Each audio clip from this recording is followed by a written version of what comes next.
আলহামদুলিল্লাহ, আজকে থেকে আমি কোরআন পড়া শিখতে যাব। এই কি ব্যাপার?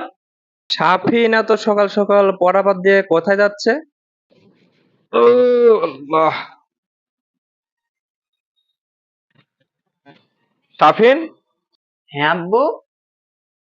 টুপি বই নিয়ে এত সকালে কোথায় যাচ্ছ? আব্বু, আমি মসজিদে যাচ্ছি। আজকে থেকে আমাদের নতুন ইমাম সাহেব আমাদের কোরআন পড়া শেখাবেন। কি, সামনে তোমার পরীক্ষা, পড়াশোনা বাদ দিয়ে তুমি এসব অহেতুক কাজ করে বেড়াচ্ছ? আব্বু, আমি ক্লাস 1 থেকে 10 পর্যন্ত পড়ে এসেও এখনো কোরআন শরীফ পড়া শিখতে পারলাম না। তুমি কি জানো আব্বু, কোরআন শরীফ পড়া প্রতিটি মুসলমানের জন্য ফরজ। চুপ বেয়াদব, আমার মুখের উপর তর্ক! তুমি আমাকে ফরজ শেখাচ্ছ? হ্যাঁ, আমি তো দিনে 1 ঘন্টায় কোরআন শরীফ শিখতে যাই আব্বু। যাই না আব্বু? তোমার মাথায় এগুলো কে ঢুকায় সেটা আমি দেখছি। তোর মিজান চাচার ছেলে দিনে 24 ঘন্টায় পড়াশোনা করে, আর তুই যদি দিনে 1 ঘন্টা কোরআন শরীফ পড়িস তাহলে তুই অনেক পিছিয়ে যাবি। আর সামনে তো তোর এসএসসি পরীক্ষা, তুই তো এই বেলা তো পাবি না। আব্বু, আজকের মতো যেতে দাও না। এখনো কথা বলছিস? যা করতে পার যা। আব্বু ঘুমাচ্ছে, চারিদিকে কেউ নেই তো, ভালো করে দেখিনি।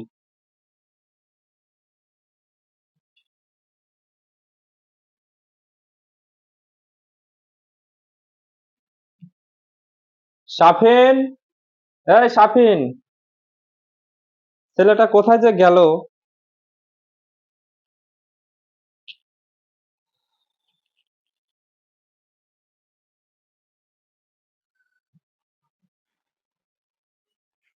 আব্বু, আসসালামু আলাইকুম। আরে, আমার ছেলে আমাকে সালাম দিচ্ছে। সাফিন, তুমি কি জঙ্গি খাতায় নাম লিখেছো নাকি? তোমাকে বারণ করার পরেও তুমি কোরআন পড়তে গেছো? তোমার মিজান আঙ্কেলের ছেলে সামনে মেডিকেলে পড়বে, আর তোমার অন্য অন্য বন্ধু বান্ধব গুলা পড়াশোনা করে এগিয়ে যাচ্ছে, আর তুমি আছো কোরআন নিয়ে। আব্বু, আমি তো দিনে মাত্র 1 ঘন্টা কোরআন পড়তে যাই। শোনো, জীবনে অনেক সময় পাবে কোরআন পড়ার জন্য। সামনে তোমার এসএসসি পরীক্ষা, তোমার ক্যারিয়ার করার সময়। এই তোমাকে শেষবারের মতো বলে দিচ্ছি। আসসালামু আলাইকুম। ভাই কি বাসায় আছেন? ওয়ালাইকুম আসসালাম। আরে হুজুর, ভেতরে আসেন।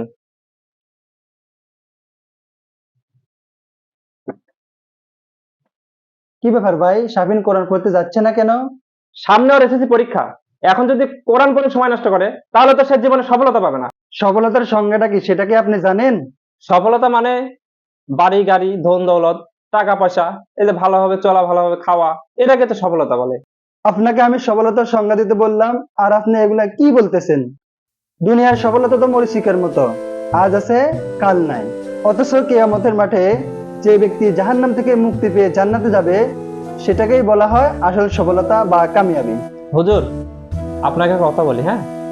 আপনি যে এতক্ষণ আমাকে কথাগুলো বললেন, আমার শুনে আসলে খুব ভালো লাগলো, বা আমি ভেবে দেখলাম দুনিয়া তো আসলে মরীচিকার মতো, দুনিয়া আজ আছে কাল নেই, কিন্তু আখেরাত সেটা তো চিরস্থায়ী। আসলে হুজুর, আমি বুঝতে পারিনি, কালকে থেকে শাফিনকে আমি কোরআন পড়তে পাঠাবো এবং আমি নিজেও কোরআন পড়া শিখবো ইনশাল্লাহ।